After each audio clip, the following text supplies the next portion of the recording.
अभिवादन स्वीकार कीजिए ब्रजेश मिश्रा का और आप देखना शुरू कर चुके हैं द डिबेट। बहनों भाइयों, ज्ञानवापी मस्जिद के भीतर मिले शिवलिंग के मामले में आज वाराणसी कोर्ट ने एक महत्वपूर्ण निर्णय दिया।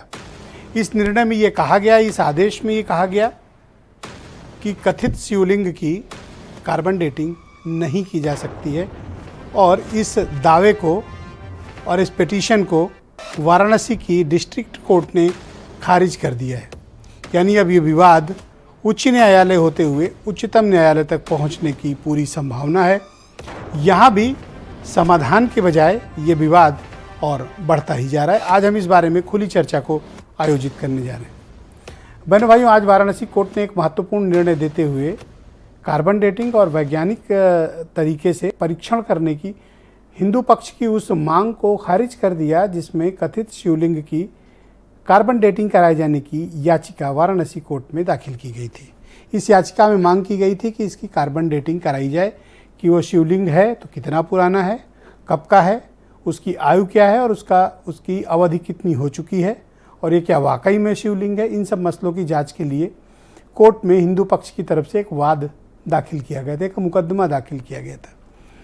लेकिन कोर्ट ने 17 मई 2022 के सुप्रीम कोर्ट के फैसले का हवाला देते हुए इस पिटीशन को पूरी तरह से खारिज कर दिया और कहा कि ये ग्राह्य नहीं है और ऐसा करने से या कार्बन डेटिंग का आदेश देने से सुप्रीम कोर्ट के आदेश का वायलेशन होता है, लिहाजा कोर्ट ने इसे खारिज कर दिया। तो अब जब खारिज हो गया है ये प्रकरण, तो अब व्हाट नेक्स्ट, आगे क्या होने जा रहा है? आगे ये होगा कि सुप्रीम कोर्ट में जब इस मामले की सुनवाई होगी तो हिंदू पक्ष इसके कार्बन डेटिंग की मांग करेगा। What is carbon dating? आप लोग के मन में ये प्रश्न आया होगा कि ये कार्बन डेटिंग क्या है। तो हम इसके हिंदू मुस्लिम पक्ष में जाने से पहले ये आप समझ लीजिए इसको साइंटिफिक तरीके से कि कार्बन डेटिंग कहते किसे हैं और किसकी कार्बन डेटिंग हो सकती है और किसकी नहीं हो सकती है। शायद याचिका दाखिल करते समय वादी की तरफ ये ध्यान नहीं दिया गया कि दरअसल कार्बन डेटिंग सिर्फ लिविंग थिंग्स की हो सकती है। जो लोग भी जूलॉजी पढ़े हुए हैं, वनस्पति शास्त्र पढ़े हुए हैं, वो इस बात को समझेंगे ज़्यादा आसानी से। कैसे? कभी किसी पत्थर की या पत्थर के वस्तु के प्रकार की किसी भी चीज़ का कार्बन डेटिंग नहीं हो सकती है। क्यों नहीं हो सकती? क्योंकि उसमें रेडियो एक्टिव पदार्थ नहीं होते हैं। तो फिर आपके मन में प्रश्न आएगा कि रेडियो एक्टिव पदार्थ होते किस में हैं? तो रेडियो एक्टिव पदार्थ सिर्फ जीव जंतु या पौधों में होते हैं।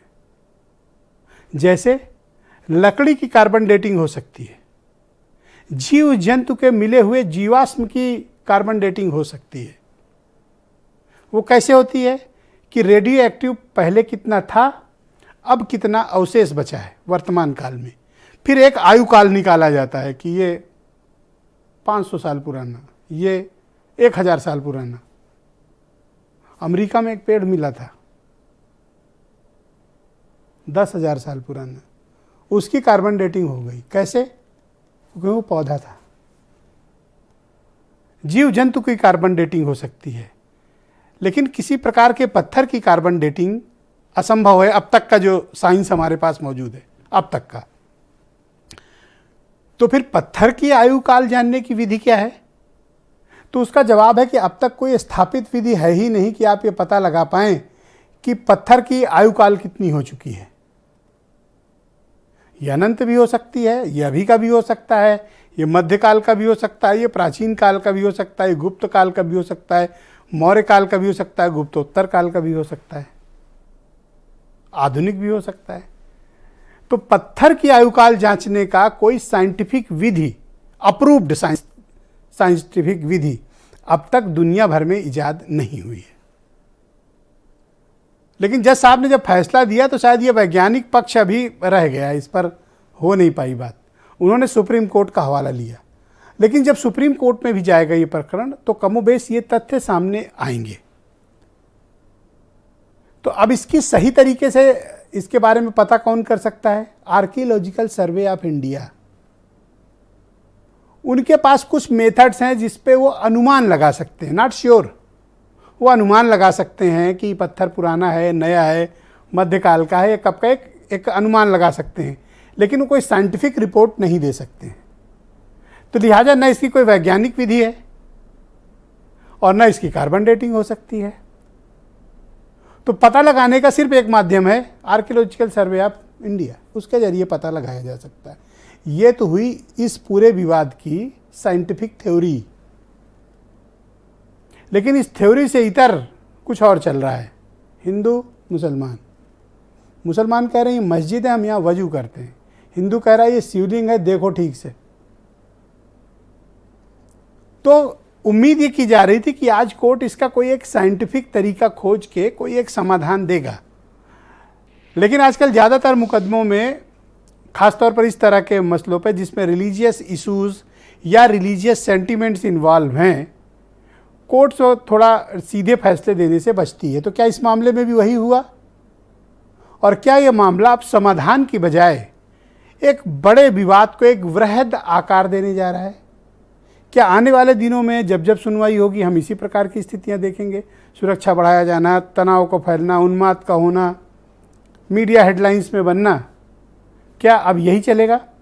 या फिर वाकई में अदालतें इस मामले में गंभीर हैं कि इस मामले का त्वरित समाधान किया जाए? मुझे भी ये लगता है कि इस मामले का त्वरित समाधान होना चाहिए, क्योंकि कोर्ट में मामला ना तो लटकना चाहिए, ना अटकना चाहिए, ना भटकना चाहिए, इसका समाधान होना चाहिए। आप कुछ बयान सुने, फिर आज की परिचर्चा को आगे बढ़ाएंगे और विवाद नहीं समाधान तलाशने की कोशिश करेंगे।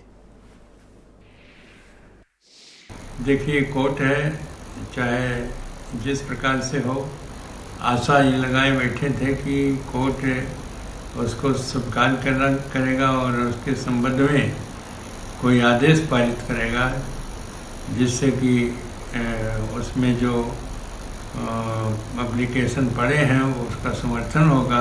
अभी जिस प्रकार से काशी विश्वनाथ मामले में कार्बन डेटिंग के लिए माननीय कोर्ट ने इनकार कर दिया है, उससे कोई भी अंतर नहीं पड़ने वाला है काशी विश्वनाथ और भगवान विश्वेश्वर महादेव के मंदिर पे। ये क्योंकि अनेक साक्ष्य और प्रमाण है कि किस प्रकार से औरंगजेब ने 1669 में 18 अप्रैल 1669 को कैसे हमारे मंदिर को तोड़ करके वहां पे मस्जिद बनाने का काम किया। हम इस ऑर्डर को सुप्रीम कोर्ट में चुनौती देंगे। ये ऑर्डर पूर्णतः गलत है, सुप्रीम कोर्ट के ऑर्डर का वायलेशन है।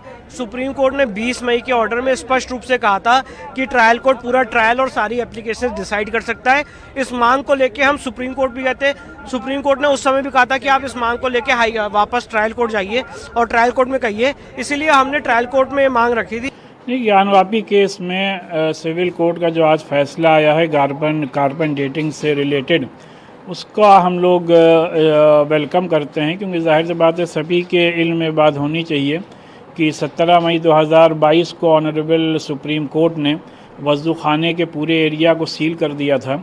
तो जब सुप्रीम कोर्ट ने पूरे एरिया को सील करने का ऑलरेडी ऑर्डर दिया हुआ है, तो वहाँ पर कार्बन डेटिंग कैसे की जा सकती थी? ये बात जो कही है या फैसले उनका उसको नहीं माना है, जो हिंदुओं का डिमांड थी कि इसका डेटिंग कराई जाए और साइंटिफिक तरीके से इसकी जांच होनी चाहिए। तो जांच की क्या ज़रूरत है? अव्वल तो ये है कि जहाँ तक ज्ञानवापी मस्जिद या कोई भी मस्जिद हो, उसके अंदर कोई हिंदू धर्म की कोई चीज़ होने का कोई सवाल पैदा नहीं हो। इन पांचों बयान में आपने एक चीज़ कॉमन देखी होगी, क्या? Carbon dating.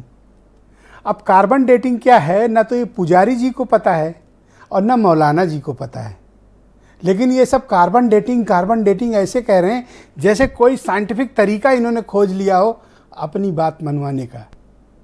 तो न पुजारी जानते हैं कि कार्बन डेटिंग क्या है, न मौलाना जी को पता है कि कार्बन डेटिंग किसे कहते हैं और वो क्या साइंटिफिक पद्धति है।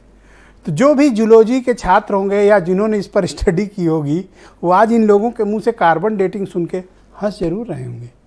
तो आज की परिचर्चा बहनों भाइयों आगे बढ़ा